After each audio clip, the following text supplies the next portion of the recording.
একটা খুব সহজ প্রশ্ন, যে এই যে হায়দ্রাবাদে আইসিসির যে সভাটা হয়ে গেল, সেখানে বাংলাদেশ ক্রিকেট বোর্ডের বর্তমান যিনি সভাপতি, মানে অ্যাডহক কমিটি যিনি প্রধান, তামিম ইকবাল সাহেব কেন দাওয়াত পেলেন না?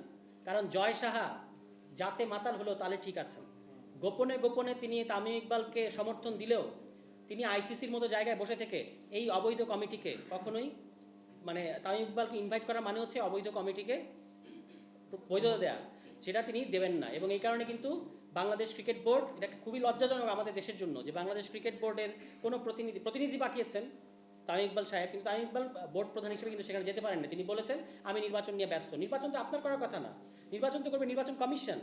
এবং যারা আইসিসি যে প্রতিনিধিরা আসলো তারাও তো নির্বাচন কমিশনের সাথে বসলো না, তারা বসেছেন আপনার সাথে, তারা বসেছেন আমিনুল ইসলাম বুলবুলের সাথে।